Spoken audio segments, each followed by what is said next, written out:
YouTube family. Welcome back or welcome to Recruiting Board. I'm Alex DeGroat, where I cover and promote football around New England. Take this time, like, share, and of course, subscribe to the best family here on YouTube. Especially because I'm only 3,000 subscribers away from passing Boston College. Let's do that. Like the video and comment somebody I should interview next. It helps with the algorithm. Talk about what it was like once Brian Kelly takes over at Central Michigan. Yep. You get Coach Martin instead. And Chuck, different coaching style than Coach Kelly, right? Chuck is a player's coach. He's very into it, very cerebral. He's one of the smartest guys I've ever met in the coaching world. He has had success everywhere he's gone. And now, he's taken a Miami of Ohio team that was pretty much left for dead and, rejuvenated, revived it. Now they are a MAC powerhouse. It's Chuck Martin's blueprint, man. When you're playing a Chuck Martin team, they're not going to beat themselves, and they're going to be a tough out. I've taken pieces and parts from every coach that I've coached with. Chuck Martin was one of the guys when I won Coach of the Year this year that I texted, told him how much I appreciate him, and I would have not gotten to this pinnacle without his help. So he was very instrumental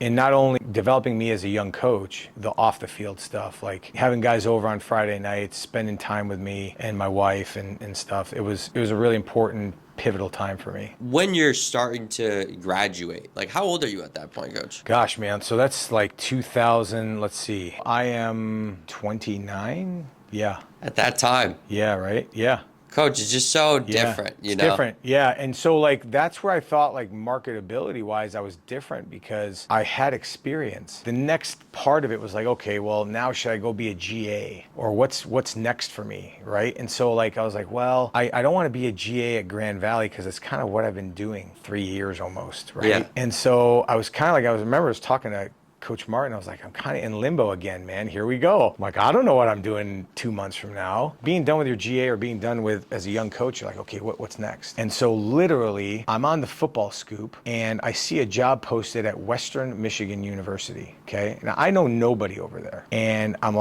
okay, Kalamazoo, we're in Allendale, Michigan, not too far, probably, somewhat similar. Let's take a shot at this thing. I go to Coach Martin, talking to all these coaches. I'm hey man, can you help me out? And this is when I knew they really appreciated the work I put in, because coaches aren't just gonna call for a young guy who doesn't put the work in. Right. And that's what young coaches got to understand.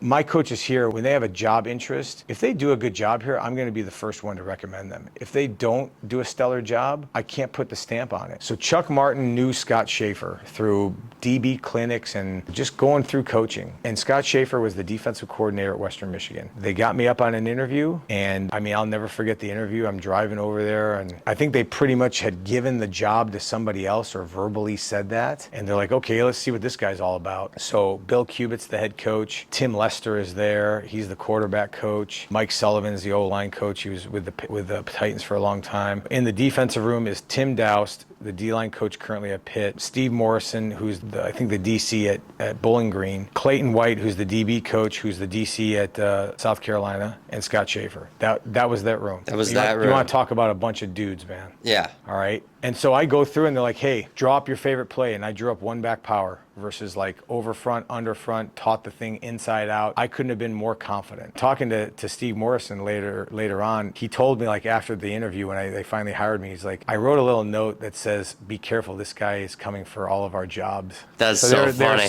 They were so impressed with how I did things. And that was built through Harper, built through the Grand Valley way. And then they offered me the opportunity, and I was okay, well, let me go back and talk to my wife. And so you're married at that time. Yeah, I got married. It's my 20th anniversary this next month. We got married in 2004. She's living in Chicago. I'm living in Allendale. We talk about sacrifice. My wife, Lisa, I'm not here without that woman. The second most important woman in my life, besides my mother, is my wife. And you want to talk about sacrifice? You want to talk about seeing each other once a month? Maybe, if that. And she was working for the city of Chicago. My stepchildren, my kids who I adopted legally, I call my children. They're living in Chicago, coming back on a weekend when I can. Like literally rolling back on a Friday night late and then leaving on Monday morning. I used to leave on Monday morning at like 4 o'clock in the morning to make it to the 8 a.m. staff meeting. What a sacrifice. That's Coach. just what we did, man. It just became normal to us. We had a great experience there. We had a great year. We had a tremendous defensive year. And I really thank Scott Schaefer for like allowing me to have ownership into that. And so like we draw cards and we collaborate, and he didn't treat me like a GA. He like valued our opinions and put some things together, and we all kind of like meshed and gelled. That year of coaching, in all my years of coaching, was the most fun I've ever had with a group of guys. As a 29-year-old GA, though, Yeah. are you having to like suck some things up? Yeah. You take some shit as a Yep. young coach, and Yep. you're not young though. You're 29. Yeah, I had to go like get lunch and stuff like that. Yeah, I didn't like it, but it was part of the job, right? And those guys respected me. That just spoke to the room, right? They treated me like, hey man, this has got like another full-time coach around. Like he can coach, he can organize a scout team. I'll never forget that last year, Chris Tabor was our special teams coordinator, and we were going from PAT to kickoff return. And he's like, hey, you know, like have the scout kickoff ready to rock and roll. I took so much ownership into it. By the time they were done with PAT, I had 22 dudes lined up, ready to rock and roll, waiting on Coach Tabor to get the KOR. And he turned around, he's like, holy smokes. That's the kind of attention to detail I had. And that's the kind of attention to detail that I have our coaches and everybody else try to emulate. There's a certain benchmark that I have. We meet or exceed it. And if you fall short, I have no problem telling anybody that in my own certain way. It was just attention to detail. It wasn't easy. You know, we had great collaboration in that room, and we didn't have a bunch of egos. It was the egoless defense. And like I said, I think that's why it was the most fun I've ever had. So you spend a year at Western Michigan. They make a bowl game, by the way. Yep. We lost to a team coached by Brian Kelly. Oh my God. You want to talk about full circle?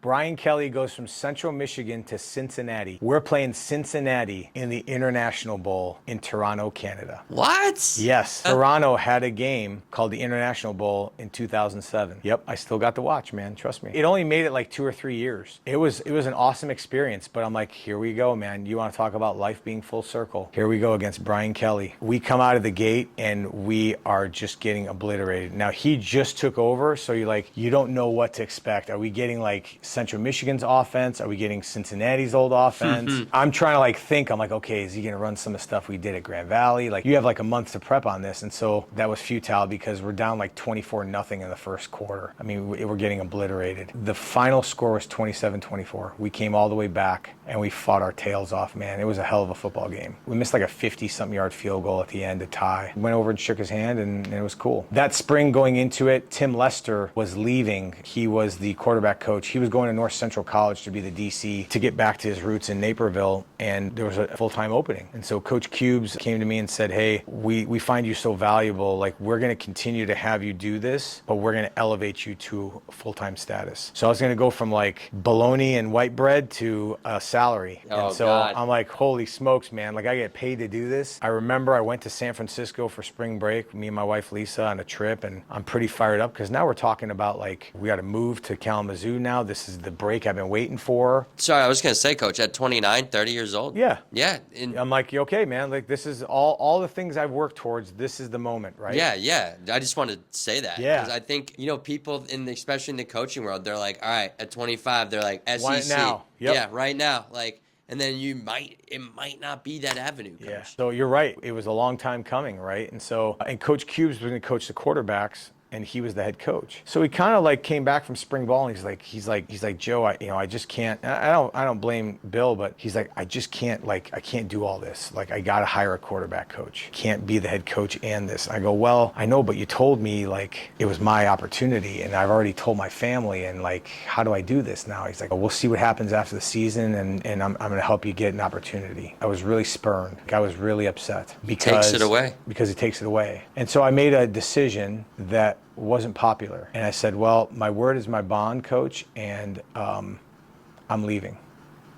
And so I made the cardinal sin of leaving a job without a job. All this work I've put in to try to get to this point, man, and I'm at the MAC. right? I'm a GA, but I'm hopefully getting elevated. I literally got a box, and within a couple weeks, I said, okay, I'm going to finish out the semester, and then I cleaned up my stuff and I walked out. And the coaches respected me for it. I think Bill respected me for it. It was not that the work was beneath me or anything, but okay, I had a vision of where I wanted to be at. And then my son was playing high school football as well in his senior year. I was so scorned, I guess. All right, I'm just going to go back home and